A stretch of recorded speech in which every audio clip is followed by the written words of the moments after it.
5.3 में quadratic function mean ये मेरे पास है 9x minus 7 divided by x square plus 1 है, देन x प्लस 3 है।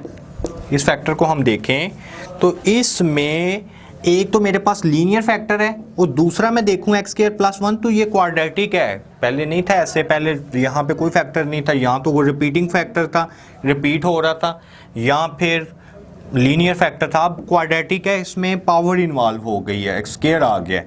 तो इसको हम किस फॉर्म में लिख सकते हैं? इसको जब हमने लिखना है तो ए पहले सबसे लीनियर फैक्टर लिखें x plus 3, then quadratic factor क्या है एक्स स्क्वायर प्लस 1। तो इसको लिखने का एक्स स्क्वायर प्लस 1 है, ये दो वैल्यू हमारे पास देगा, तो इससे मैं लिखूंगा बी एक्स प्लस सी ओवर एक्स स्क्वायर प्लस 1।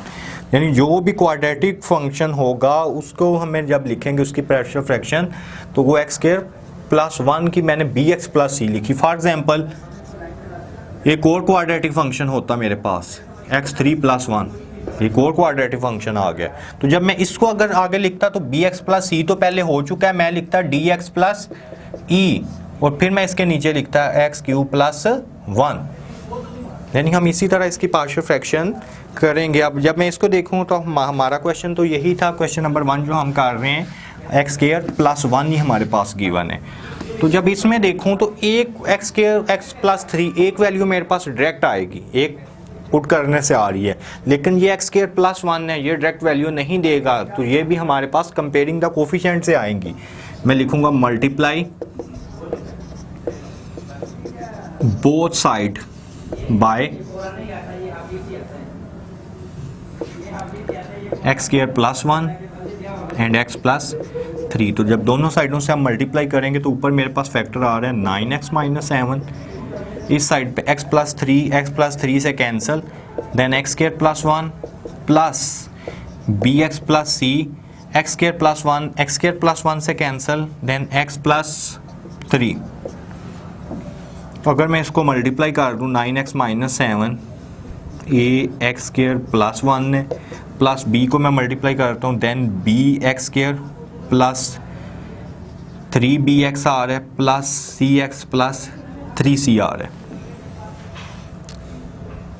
इसका नाम मैं रख देता हूँ ए। अब मैं लिखता हूँ put x plus 3 equal to 0, x plus 3 equal to 0। जब मैं x प्लस 3 को 0 के इक्वल पुट करूँगा तो मैं यहाँ से देखूँ तो ये तो x प्लस 3 0 के इक्वल है, यहाँ पे पुट करने की ज़रूरत नहीं है। यहाँ से x की वैल्यू आएगी -3, तो ये -3 वैल्यू यहाँ पर पुट होगी a के प्लेस पे, तो मैं इसे लिखूँगा 9 x की प्लेस पे -3 -7, देन a इसमें लिखेंगे -3 होल स्क्वायर प्लस 1। इसे अगर हम सिंप्लीफाई करें 9 को 3 से मल्टीप्लाई करें -27 -7 इक्वल टू -3 का स्क्वायर लें प्लस 9 प्लस 1, तो ये आ रहा है हमारे पास 10। 27 है, 27 में से अगर मैं 10 करूं तो -36 -35, ए की वैल्यू आ रही है -35 डिवाइडेड बाई 10। तो ये 5 के टेबल पे कैंसिल करें, 5 7 टाइम, 5 2 टाइम, तो ए की वैल्यू हमारे पास आ गया -7/2। एक वैल्यू तो हमारे पास डायरेक्ट आ चुकी है, लेकिन बाकी जो दो वैल्यू हैं बी एंड सी की वो डायरेक्ट नहीं आएंगी, वो कंपेयरिंग द कोफिशिएंट से ही हमारे पास आ रही हैं। तो मैं यहाँ पर मेरे पास सबसे बड़ा कोफिशिएंट कौन सा, अगर मैं ये टर्म देखूँ एक्स स्क्वायर के बाद क्या है एक्स, तो मैं इन दोनों के कोफिशिएंट को कंपेयर कर लेता हूँ। मैं यहाँ पे लिखता हूँ comparing the coefficient of x square and x square और एक्स के कोफिशिएंट को हमने कंपेयर करना है। अगर तो मैं एक्स स्क्वायर इस साइड पे देखूं 9x माइनस 7, तो इस साइड पे तो एक्स स्क्वायर हमारे पास है ही नहीं, तो इट्स मीन इस साइड पे एक्स स्क्वायर का कोफिशिएंट है 0। इस साइड पे अगर एक्स स्क्वायर देखें तो a के साथ भी एक्स स्क्वायर लिखा हुआ है, देन प्लस b के साथ भी एक्स स्क्वायर लिखा हुआ है, तो मैं इसे लिख सकता हूँ a प्लस b, ये एक इक्वेशन बन जाएगी। देन x के कोफिशिएंट में देखूं तो इस साइड पे x का कोफिशिएंट है 9, इस साइड पे मैं x का कोफिशिएंट देख रहा हूँ, तो इस साइड पे x का कोफिशिएंट है 3b plus c, 3b plus c, इसका नाम हम रखेंगे 2। तो ये दो इक्वेशन बन गई हैं, हमें दो ही वैल्यू चाहिए थी।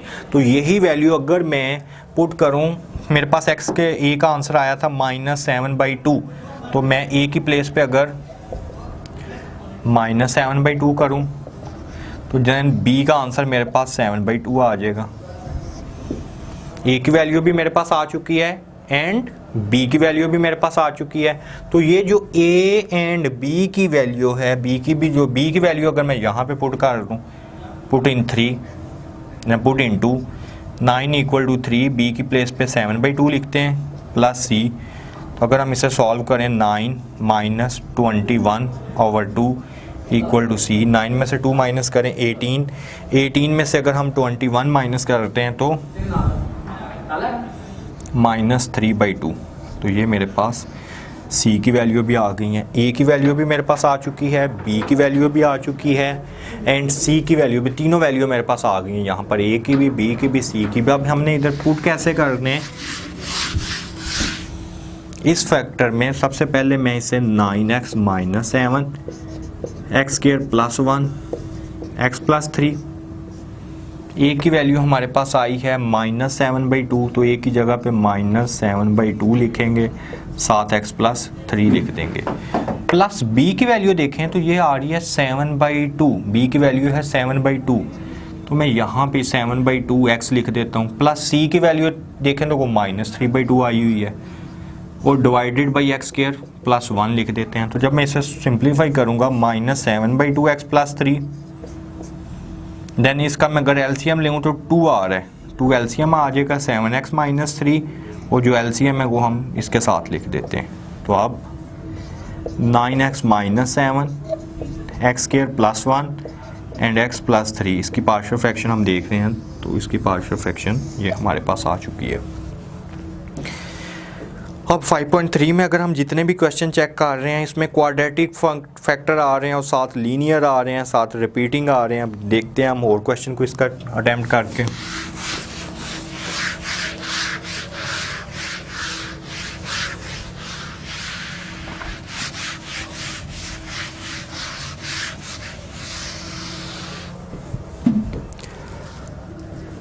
अगर इसका हम देखते हैं, क्वेश्चन नंबर 5 चेक करते हैं। क्वेश्चन नंबर 5 में x² ओवर x² + 2 है, देन x + 2 है। तो सेम अगर हम इसको भी चेक करें तो ये भी हमारे पास इसी फॉर्म में, एक तो क्वाड्रेटिक फंक्शन है, एक हमारे पास लीनियर फंक्शन है।